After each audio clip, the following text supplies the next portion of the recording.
was the summer of 1968, just 1 year after the stunning victories of the Six-Day War. I was about 5 years old at the time. My mother did something that was still the stuff of dreams back then. She took a trip to Israel. Upon her return, she had many stories to share. Stories of the old city of Jerusalem, the Kotel Hamaravi, a place called the Golan Heights, all of which had been so bravely and miraculously recaptured by the soldiers of Tzahal, the Israeli Defense Forces. She also brought home all sorts of gifts and souvenirs, wood-crafted camels, I remember, flutes, these little darbuka drums, even sand from the Dead Sea. But my favorite souvenir of all was a 6-inch figure, this action figure of General Moshe Dayan with the eye patch and all. Like most kids, I enjoyed playing with toy soldiers, but that Moshe Dayan figurine always stood separate and apart. Because even at that young age, the very notion of a Jewish soldier defending the Jewish people in the land of Israel felt almost biblical. A soldier named Moshe, a symbol of Jewish strength and resilience and survival. My friends, I'll have you know that the sense of awe and admiration which I regarded soldiers of the IDF as a child has not diminished since. If anything, it has only grown stronger and stronger. Not because they're perfect, they're not angels, they're not superheroes. They are flesh and blood human beings, but they have the extraordinary privilege of serving as God's emissaries, the physical guardians and protectors of Eretz Yisrael and Am Yisrael. They fight not out of hatred of their enemies, but out of love for their people. They know that when our foes, be they in Iran and Gaza or Lebanon, threaten to wipe us off the map, they mean it, and if they could, they would. Every battle is ultimately a battle for our survival. But perhaps the most remarkable characteristic I have found common to so many members of Tzahal is their humility. Rather than let all that strength, status, and responsibility go to their heads, they're humbled by it. They understand that every mission is part of something far greater than themselves. They possess an aura of Jewish history and destiny that puts a lump in our throats whenever we see them in those uniforms stitched with Hebrew letters. Which brings me to the Lion of Israel we are honoring tonight.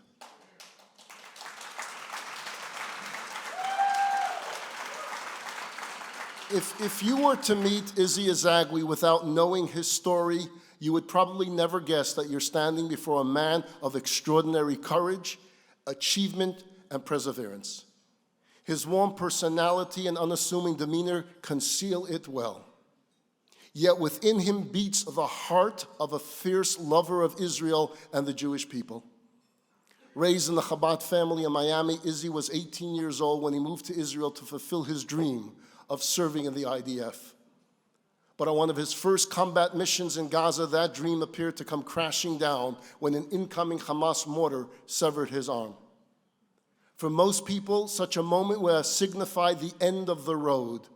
For Izzy, however, it marked the beginning of a very different path forward.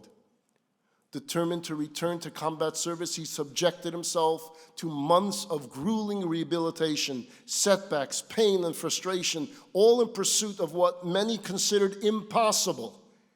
And somehow against all odds, he succeeded.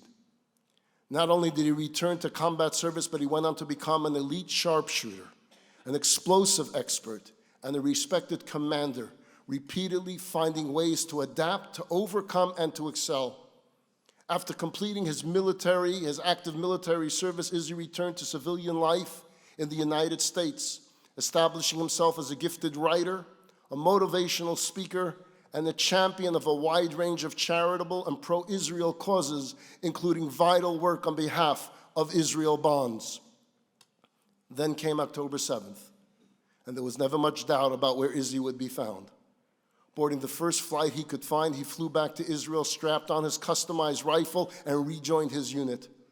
Over the past 21 months, Izzy has repeatedly returned to the front lines in Gaza and Lebanon, embarking on one special mission after another. As you will see in the short video we are about to show, Izzy's story is not one of military accomplishments alone. It is also a story of pain and sacrifice and perseverance and extraordinary determination. A story of a man who refused to be defined by a devastating injury.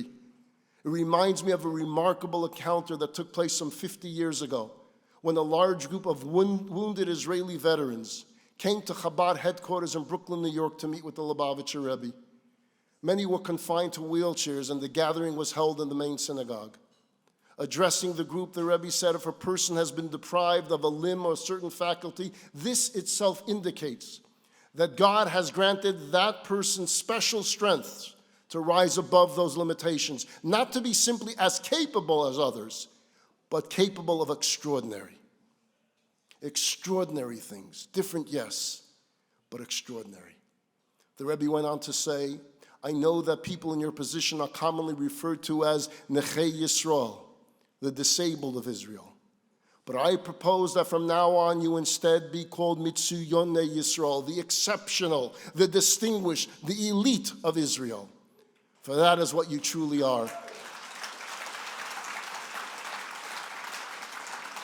The Rebbe was not patronizing those soldiers. The Rebbe always said exactly what he believed to be true. He was simply looking past what had been taken from those heroes, focusing instead on what had been given to them, the highest powers of the human spirit. Izzy Ezagui is a living example of what that spirit looks like when fully realized. Right about now, I am so grateful that Izzy doesn't have his rifle with him, because I cannot imagine he's particularly happy with me at the moment. And I'm a very easy target standing up here. You see, Izzy is a dear friend of mine, and I know how much he dislikes being called a hero. He insists that the real heroes are the soldiers alongside whom he served, those who came home, and especially those who did not. So when I first told him that we wanted to honor him at tonight's Gala, he flatly refused. And again, and again, and again, he refused. It was only after he was convinced that this tribute was not really about him, but about the brave men and women of Tzahal he represents, that he reluctantly agreed. A few weeks ago, he called me again. Can we cut out the presentation of an award? I don't want an award. To which I replied, I know, Izzy. I know you don't need this honor. And I know you don't want this honor. But you see, it is we that need to honor you. We as a Jewish community,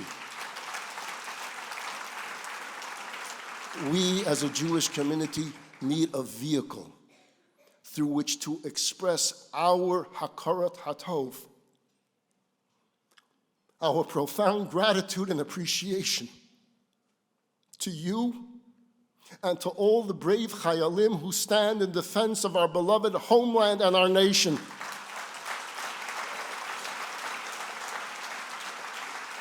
So, despite your humility, Izzy, or perhaps because of it, tonight you once again find yourself on a mission greater than yourself, because this is not merely about you.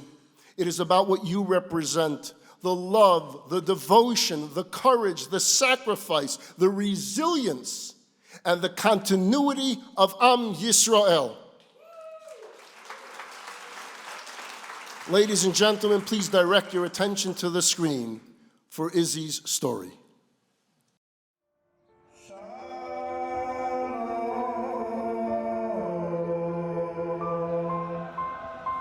This is the story of a unique Jewish warrior.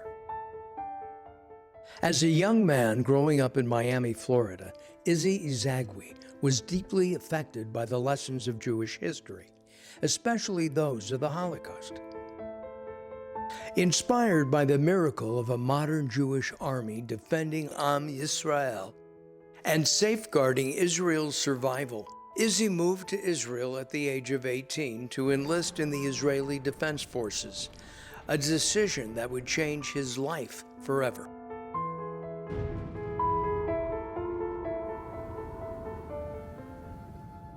In 2009, during Operation Cast Lead, Izzy's battalion was on standby to enter Gaza and help with the recovery of fallen IDF Major Roy Rosner.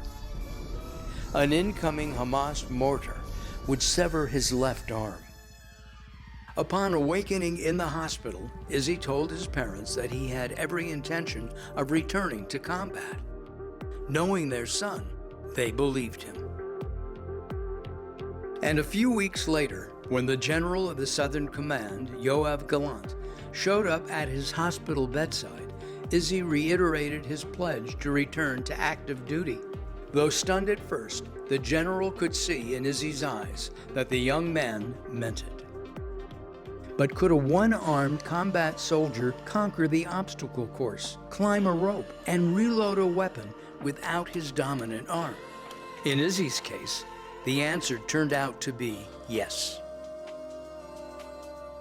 Still remember you as a young soldier who was wounded in the battle in Gaza.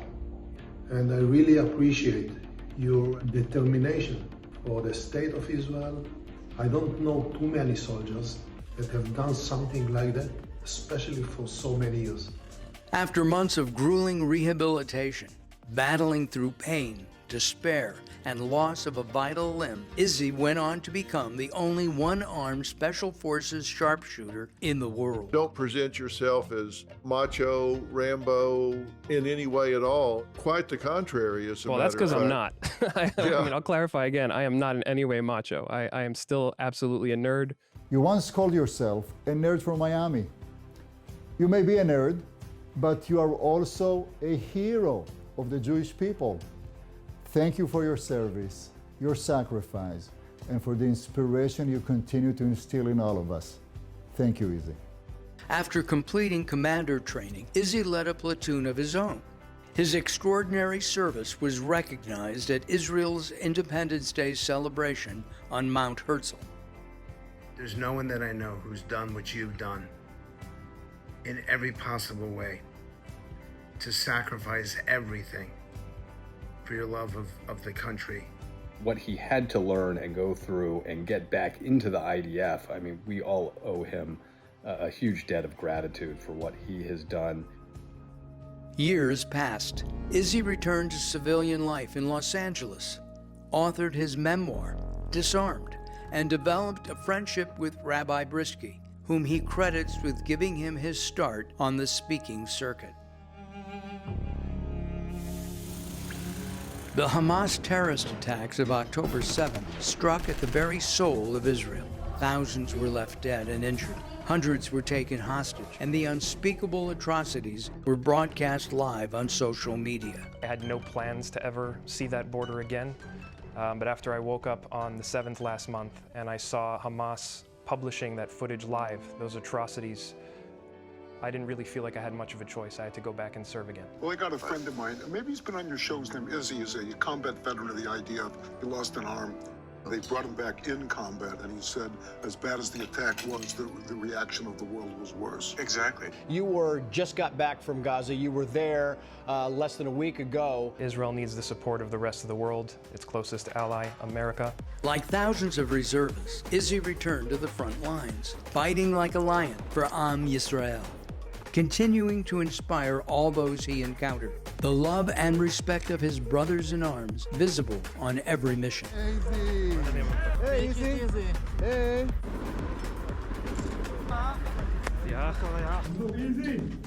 For me, he represents a Maccabee, true Jewish spirit, willing to sacrifice, determined. I am so proud of all that he has accomplished and will accomplish, and how he has served our people and the nation of Israel. Thank you for recognizing Izzy this evening. It is wonderful that you are now working for our Israel Bonds office in the Los Angeles area. You have done a tremendous job in your role. Understand how much these young kids are willing to give for our cause, for our protection. But the story was not over. A U.S.-Israeli campaign against Iran soon ignited a new round of fighting and a major offensive against Hezbollah in Lebanon. Once again, Izzy rose to the occasion entering Lebanon alongside his unit. Izzy left for the 6th time to Lebanon to fight. He heard my son was injured, went straight to the hospital. And I know it was very comforting for my son to see a familiar face from America. Thank Hashem. Very emotional for my son to see Izzy there with him. And that's Izzy. So I know I found Izzy here, about a kilometer into Lebanon. I thought it was important to keep coming back. And now you're back again. Yeah, until the job is done. A lion of Israel, a lion of the United States of America. Somebody I'm deeply proud and honored to be able to call a friend. Somebody who doesn't seek out honor, but who deserves it very much indeed. As I sit here in my home in Los Angeles sipping delicious kosher Herzog wine, Izzy is in Lebanon, risking his life. I love you, Izzy. I'm proud to call you a friend.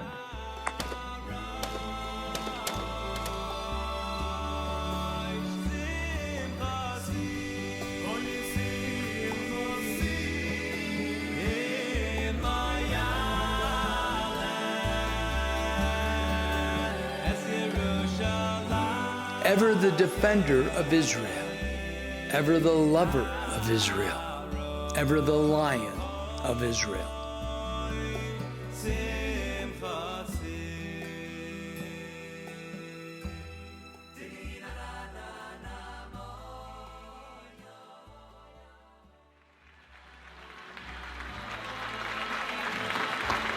Ladies and gentlemen, despite his best efforts to avoid being honored tonight, let's give a rousing, a royal welcome to the recipient of a Lion of Israel Award, Izzy Ezagui.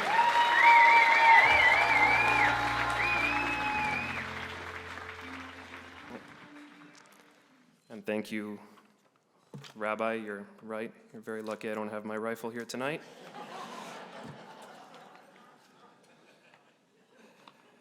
That video was uncomfortable to watch.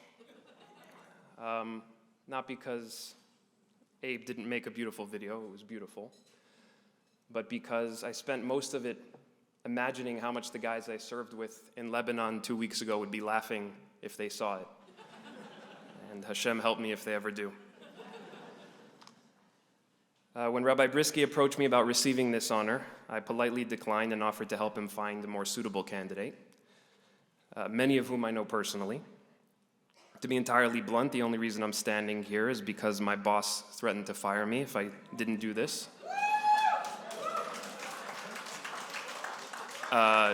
His name is Erez Goldman, and he's the executive director of Israel Bonds. Erez, can you stand up for a second? Somewhere in this direction. I can't see.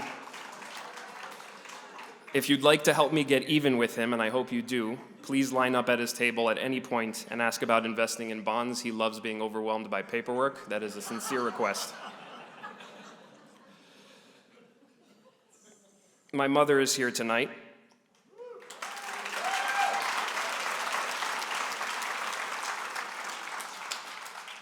I still remember her crying the first time my bus left for basic training. Things have changed a bit since then. Here's an actual text that she sent me a few years after I'd already been wounded in combat. Izzy, Shavua Tov, things seem to be getting serious up north, and it's cold up there. Before you get called up to fight ISIS, please go shopping for warmer gatkas. Those are long johns for the non-Yiddish speakers among us. Speaking of mothers, I'd like to thank Laura Stein for making me feel like a part of her family.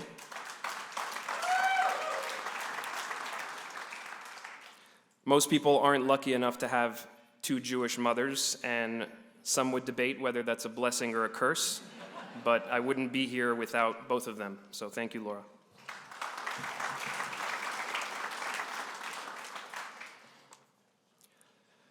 Over the last few years, I've had many extraordinary experiences.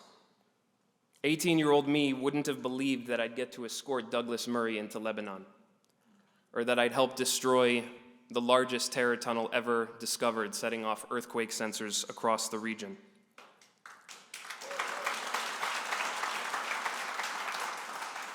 Or that I'd blow up the homes of terrorists who committed the atrocities of October 7th.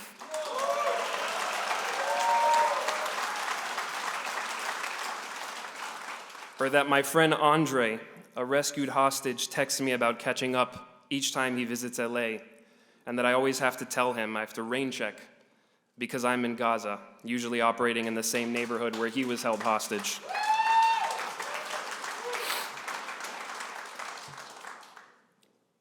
The strange thing is, those aren't the stories I find myself thinking about when I come home. Somewhere along the way, I stopped being impressed by the events and started being impressed by the people inside them. Like the 3 friends who were wounded alongside me when I got hit by a mortar all those years ago. Egozi took shrapnel to the stomach. He came closer to dying than any of us. Within a year, he was back in uniform, unable to carry a soldier's pack without tearing open his stomach, but serving the best way he could. Avishai's femur was shattered by shrapnel. He ignored the laws of human biology and returned to combat 7 months later. And then there's Roja, our light machine gunner. Shrapnel tore through both of his knees.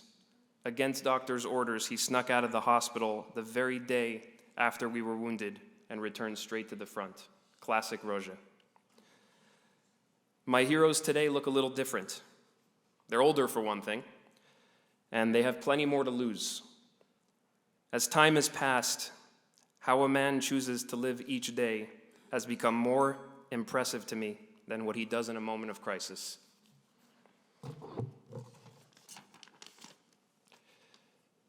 Today, my heroes look like my squad mate Chaim, who has a wife, 5 children, and a dog big enough to wear a saddle.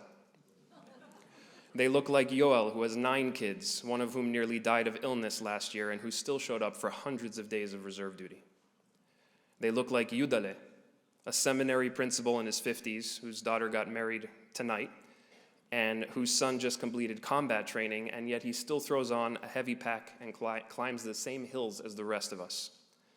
They look like Hassan and Asher, whose wives gave birth while we were deployed last month, and Magnezi, who got married 2 days after we came out of Lebanon. An important aside, Chaim, the one with the horse masquerading as a dog, isn't just a hero, he's a sorcerer. One of the more difficult parts of combat is going weeks without a shower. Last month, Chaim somehow rigged a pump to a generator in a random house we turned into an outpost on the front line.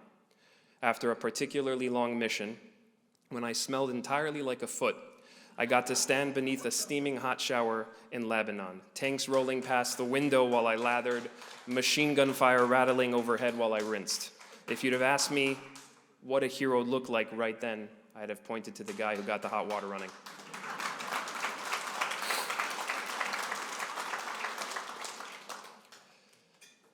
On all my deployments since October 7th, I could have thrown a rock in any direction and given 2 heroes a concussion. But the older I get, the heroism that impresses me most has very little to do with what happens on the battlefield. For those who put on the uniform, the real test isn't answering the call. It's everything that comes before and after.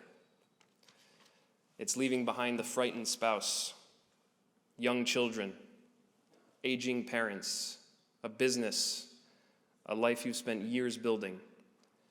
And then it's coming home, actually coming home. Carrying things most people will never understand and still finding the strength to be a good husband, a present father, a dependable friend, a contributing member of your community, and of course supporting your local Chabad.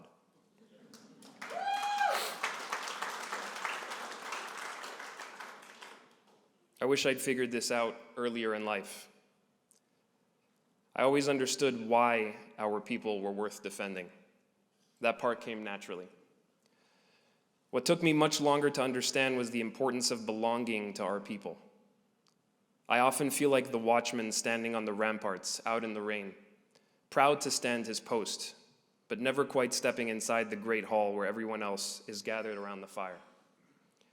And that's one of the things I've come to admire most about Chabad.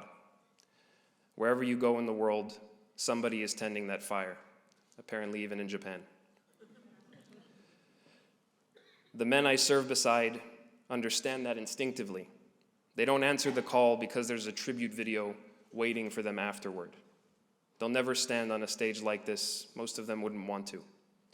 They show up because they have a responsibility to something larger than themselves, to their families, to their communities, to the Jewish people. That's what I've come to admire most. Not the resolve to go, or even the strength to come home, but the courage to keep showing up once they do. If the men I've spoken about tonight could leave you with one message, I think it would be this.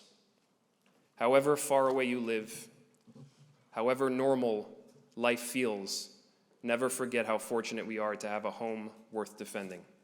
Am Yisrael Chai.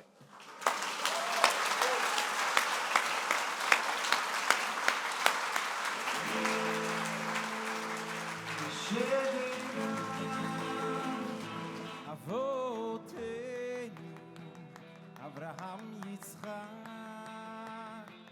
Yaakov, Yevareh.